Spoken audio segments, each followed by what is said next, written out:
What's up, YouTubers?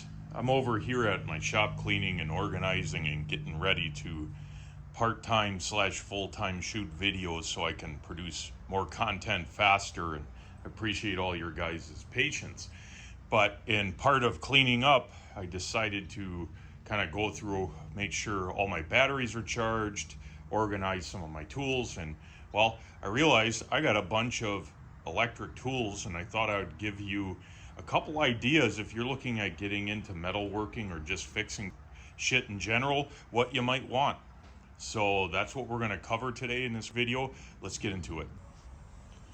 So here's probably the best, most useful tool that you can have in your home shop or your garage, your man cave, or your Honda Civic if you're running a mobile shop out of that. The Humble cordless grinder. Now, I have a ton of grinders that are corded. I don't really use them that much anymore because I have this. Now, this is not equal in power to a bigger like Metabo 4-inch, or 4.5-inch, or let alone a 6-inch. But this has plenty of power to do a lot of jobs. It's just a little bit slower on grinding than a full-size grinder. That's not necessarily a bad thing, because arguably this is a little bit safer. When you're dealing with them corded grinders, like I have a Metabo 4.5-inch, insanely powerful. You put a cutoff wheel on that, yeah, it'll zip through everything in an instant, but if that disc catches, it's going to break and someone's getting hurt. But yeah, I've had this guy for about 3 years. I've had zero problems with it. I mean, as you can see, it's well wore. I generally use 8 or a 6 amp hour battery. I actually don't have anything bigger than that. I wish I had a 12. That would come in handy for this particular tool, but I don't. If you're looking at starting your own little shop, or just, some useful tool for your garage, start out with this guy. It's the most useful tool that you'll have for metalworking, honestly. So let's look at some more. Here's a right angle die grinder from Milwaukee. Now, I run 4 amp hour and 5 amp hour batteries. That's the only two that I have. This is a pretty handy tool, very useful. Uses like Roloc discs like I got here, little Brillo pad discs, or normal sanding discs. And even more important, and I'll grab it, you can run these carbide burr bits. Infinitely useful. If you need to grind a bad weld out, sitting there, you might like on an inside corner. How are you going to get in there, like on a, say, a inside corner where tube meet and in the top, and you have to get in there? You're never going to get a grinder in there anywhere near there. That's where these things come in handy. You look like this guy here, or there's a ball one in the middle. That can actually get in real tight spots to grind out a bad weld or something. So this, from a weld removal and just prep work, like if you got to weld an aluminum casting and you got an aluminum burr and you grind out the crack really good, like it's very useful. Now this, again, Milwaukee tool, most of the stuff I have is Milwaukee, and I'll talk about that later. But the only, I guess, thing I don't like about this is that, so with Roloc discs and carbide burrs, you can bury it in the metal all day long and it's fine. You put a little wire wheel on this big, and literally a little bit of pressure and it just shuts off. And there's no way that it's taking more torque or more wattage on that to spin a wire wheel barely touching anything than it does to bury a carbide burr in something. So somehow this thing has, I don't know, like some sensor that determines load, and I don't get it, but a little wire wheel stops this thing dead. Like it doesn't work. So that's kind of a disappointment. The other thing is I've actually, and I don't know if it's supposed to be like that, but do you see, maybe it is, and that's some kind of a isolation, but I may have broke this from this. I'm not sure.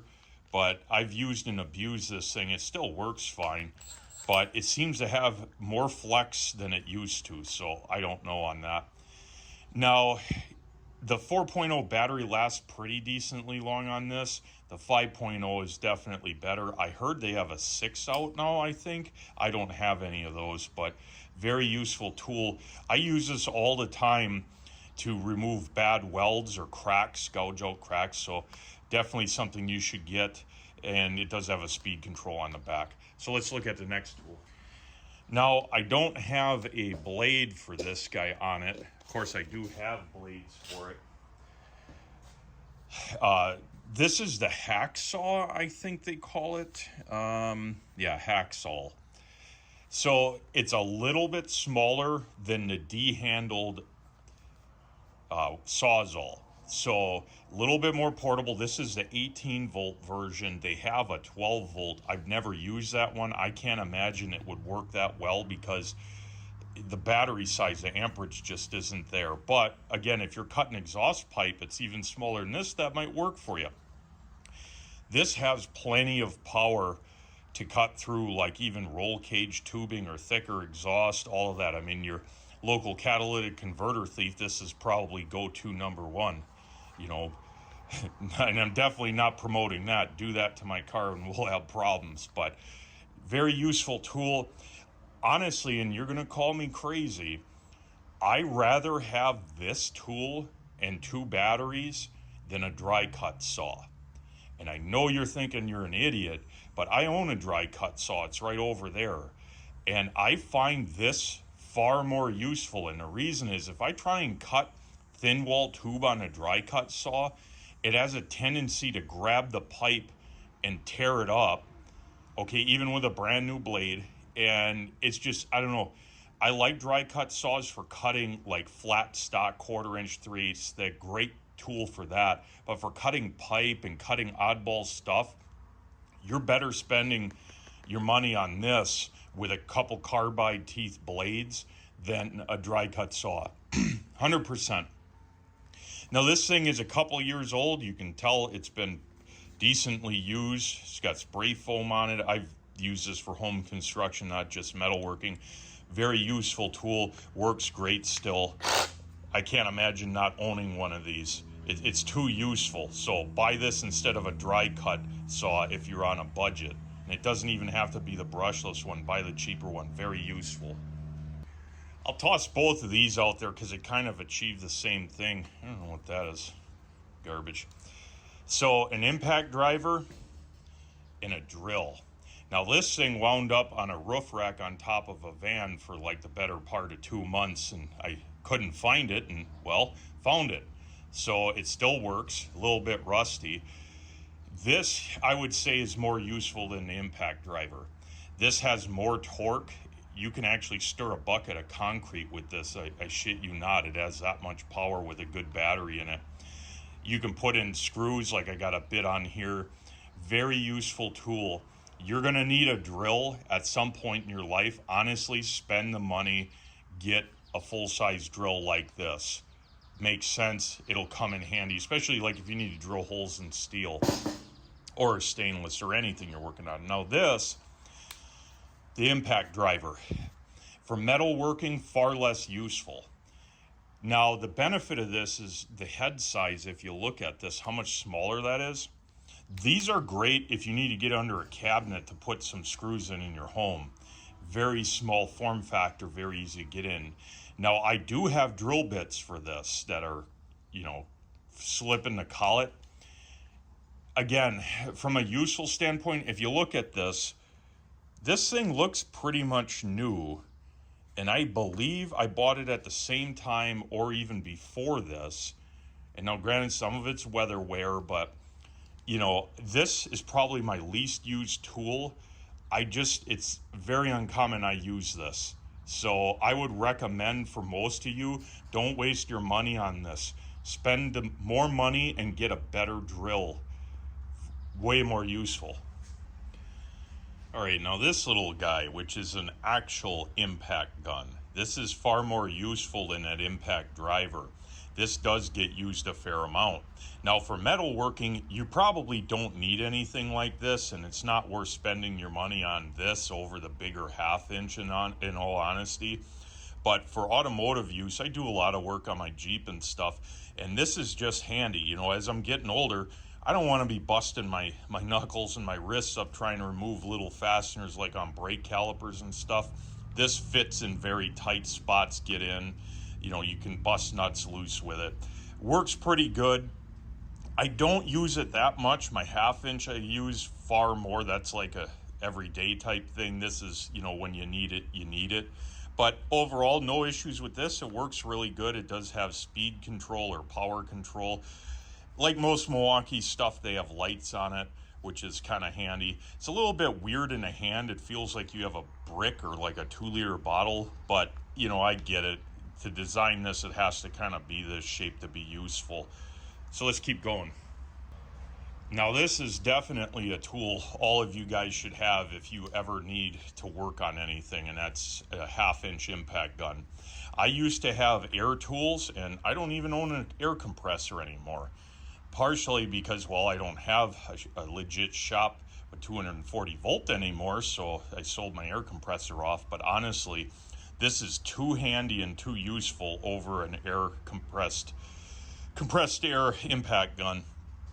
Tons of power. I do have the cover on it. This thing has not skipped a beat, and I have beat the hell out of this for, I don't know, 4 years, at least 3 years, somewhere in there. I actually generally use the 5 amp hour batteries, which have a little bit less power, I've noticed, than like the 8 I have. But overall, these, get yourself one of these. I mean, for working on your car, invaluable.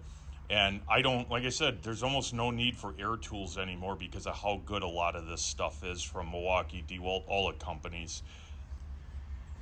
So now a little bit of an obscure tool, and I'll open this or rotate it. What this is kind of like a right angle die grinder of sorts, and it has a mini belt on it. This is considered a band file. I believe it's the 8-inch version, which they measure from like here to here, I believe.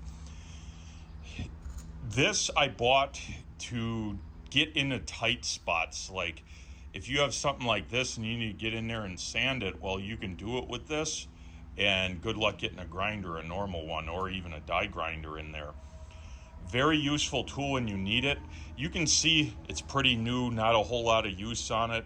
What I found is this is one of those things where, is it worth the money? It can take a 10-15 minute job and turn it into literally 15 seconds, but the actual applications you would need this on are somewhat limited. So this is more of like, hey, if you got money to piss away and you really kind of, you know, could use one of these, like you found yourself multiple times like, man, it'd be nice to get a real, you know, get in a tight spot to sand stuff down. Or these also work great, I hear, for spot welds on auto body. Then pick up something like this. But this is far from, I would say, a required tool for your average metal worker. Now this has 2 speeds, and you can also reverse the belt rotation. One thing I will say, and I believe the air tool version of this is the same way, it's very easy to replace belts on this. You just press down on here, lock it here, open up this cover right here, and then you just slip it off. So very, very easy to change belts on. These belts don't seem to last that long. I've used these blue ones off of Amazon. I've used the red Milwaukee ones that came with a couple others. Honestly, the belts break before you ever wear through the grit. And that's, you know, this is kind of, like I said, a very select use tool, but when you need it, it could be invaluable. All right, let's look at some more. Like I said, I own a dry cut saw. Okay, this one is from Northern Tool. The saw itself is okay. It's not the best. I made the foolish mistake and bought a Harbor Freight blade because they came out with dry cut blades and they're completely junk. I generally use Evolution blades and I've had no issues, but I couldn't get one and I needed it right then. So I paid the price, and don't buy Harbor Freight blades for dry cut, honestly. This is a very useful tool if you're doing a lot of steel cutting. The problem I have with this, I guess, is that when you want to cut things like stainless, it sucks. You'll wreck the blade. When you want to cut thin exhaust pipe, if any tooth on that blade is chipped, it's going to catch and it's going to tear up the pipe. So that sucks. And on top of that, like the number one thing with this, I guess, is speed. It can cut 1/4 inch tube, like say 2-inch quarter wall tube, faster than basically anything. And it doesn't produce dust. But the downside is I've never found the blade life to be that exceptional. And realistically, I would not recommend you guys buy one of these unless you actually buy, or you cut a lot of like thicker 1/4 inch 3/8 flat stock all the time. Great tool for that. I think personally a bandsaw is more useful, like one about the size of this table, if you can find one used, because these things sell for like $300, $400, $500. For that price, I'd look at a used bandsaw that's like the size of this table, because a bandsaw, you can cut steel, you can cut stainless with the correct blade on it, and you can cut exhaust pipe really cleanly without having issues with it tearing up the pipe or damaging the blade. So for me, like the cut quality is arguably as good as this. It's just a little bit slower, but it's not like, oh my God, it's going to take 5 minutes to make a 10-second cut. It's not that bad, but it's a little bit slower, and the blades are a little bit more money for this. But when you have to have 3 blades for a bandsaw, the price kind of comes closer to what it would be, because you have to have one for stainless, typically one for thick steel, one for really thin to get the best cuts, or you can just use one bandsaw blade for everything. You know, it's up to you on that. Now, I will say that those abrasive cutoff saws that look just like this but run a big, basically grinder disc, don't waste 1 penny on those. Unless all you're doing is cutting rebar outside, don't buy one of those. You know a normal grinder, the amount of dust they make, that thing makes 5 times as much dust because the blade is thicker, so all of that blade that gets wore off gets turned to black dust everywhere. But they are so slow, they're probably quarter the speed of a bandsaw, and just fill your whole shop with probably cancer-causing dust. So don't buy one of those. If you're cutting rebar out in a field, who cares? You know, great. It's a great tool for that, because the blades can take a lot of garbage and still cut. Like this thing, you put a piece of stainless in here or something that has like a jagged edge, and that blade catches that, there goes your blade. $80, $100 shot, the blade shot. And the piece might get, damaged as well. So, my recommendation is buy a used, decent bandsaw, not this. And if you waste 1 penny on one of them abrasive chop saws, I'm going to be disappointed in you. If you have it already, hey, it is what it is. You learn, but don't buy one. All right, let's look at some more stuff. To finish this video up, I want to talk a little bit about brands of tools and stuff. And I'm not here as a shill to sell you anything. I could care less about what you buy, to be honest with you. But I can tell you that what I know works and lasts are your name brands, your Milwaukee, your DeWalt, your Bosch, and all of them have good tools and all of them have bad tools. Like I have a Bosch grinder that's a complete piece of junk. Someday I'll have to bring that out and show you, because I don't know what they were thinking on it, but that's besides the point. Now, this really isn't related to what we're talking about, but I just wanted to show you, like, I buy stuff from Harbor Freight all the time. This is some generic Amazon tool, and I'll tell you more about that in a second. And to show you as well, I even have my miter saw over there, down over there. That's a Chicago Electric one from Harbor Freight, and it's not the best. But anyways, back to what we're talking about, brands. Tools are so expensive and batteries are so expensive that I, a long time ago, bought Milwaukee stuff, and it just pays to stay with them. I still think Milwaukee makes the best tool line across the board. They may not have the best tool in an individual category, but they make quality tools, and I've used them for years and they last. When you get to DeWalt and Bosch, DeWalt's good, Metabo's good.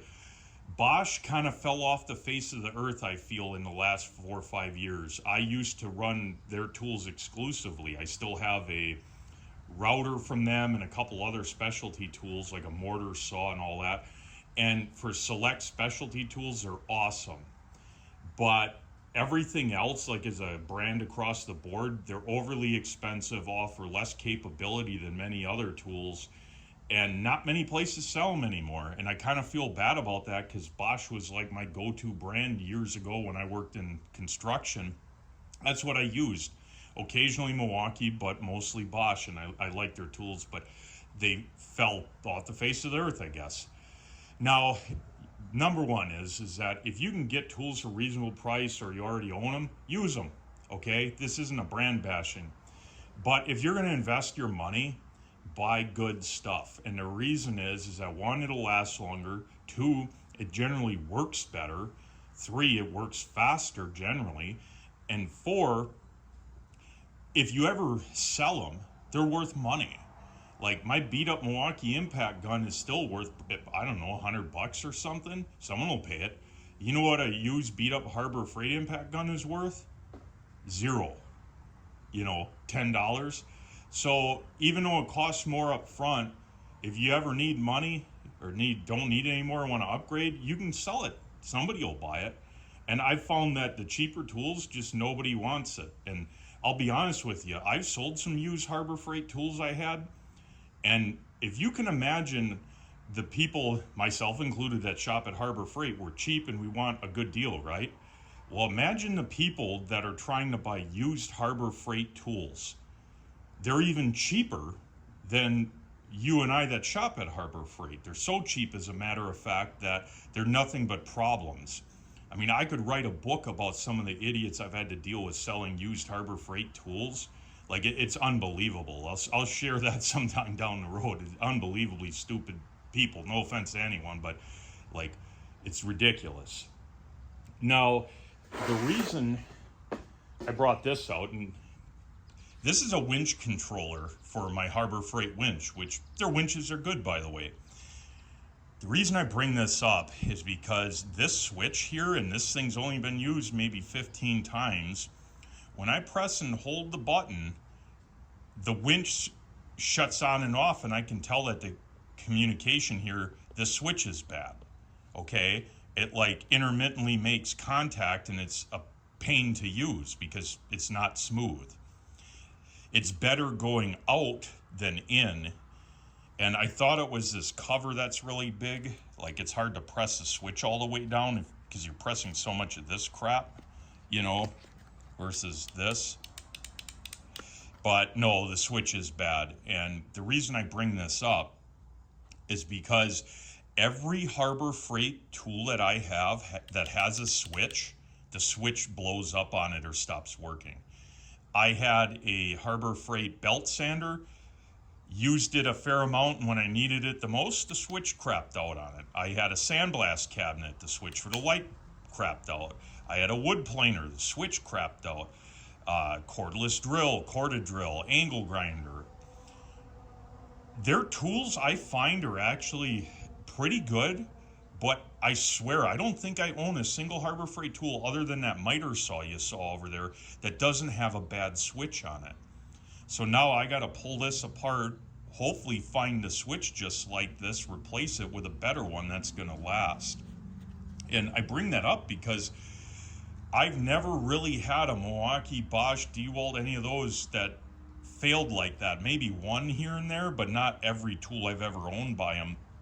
And if you need to rely on your tools, you can't afford to have switch issues because you're dead in the water. If the switch doesn't work, you're done. So my recommendation again is, if you're on a budget, I would almost say buy a used Milwaukee tool from Marketplace or something instead of buying a cheap Harbor Freight or other unknown brand. But, you got to do what you got to do, and I get that. But just keep in mind that the long-term longevity is going to be far less with cheaper tools in my experience. And again, brand-wise, if you're a DeWalt fan and you like them and you already have their batteries and stuff, do it. Keep buying their stuff. There's really nothing wrong. It's just that some tools from Milwaukee are better, some are better from DeWalt. Bosch has select tools that are better. You get the picture. You know, just look up reviews on Amazon. Don't trust my word on anything. If it's got 5-star review and people are saying, yeah, you know, this is great, or you see people using a particular tool all the time, odds are it's because it lasts. You know, nobody likes broken stuff. And I'll tell you what, if something breaks on someone, they go and tell everyone about it. So, you know, generally unreliable tools have a bad reputation from the get-go. So anyways, let's conclude this video. So in conclusion, my number one recommendation for you guys is to get yourself a cordless angle grinder if you don't have one, and get yourself at least an 8.0 battery for it. Doesn't matter the brand, something decent. Even Harbor Freight's Hercules, it's a decent unit, okay? Just watch the switches. This is probably the most useful tool. You can cut stuff, you can polish stuff, you can grind stuff. And with this battery, it's actually very functional as an angle grinder. I can't imagine doing the work I do without this. I absolutely hate dragging a cord around with me to clean stuff with this. Like even a simple wire wheel, like, okay, you got another cord you got to trip over. You know, if I could find a wireless stinger for my stick welder, I would buy that too, but we don't have that technology yet. But buy one of these. Get yourself a cordless drill that's decent, and then I would recommend a corded or cordless Sawzall hacksaw. With that setup, you can do an unbelievable amount of stuff without fancier tools, like a dry cut, a bandsaw, all of that. You know, so that's my recommendation. Hopefully you found this information helpful. If you guys out there have a particular tool that you really like, that you think that other people should know about, share it in the comments. You know, if you have a particular brand you like, tell me why. You know, this is, you know, important stuff. A lot of people, you know, they don't have any tools that are any good, and they might want to invest in them. And, you know, good recommendations will help someone out avoid wasting money. So anyways, with that said, hopefully you learned something. Till next time.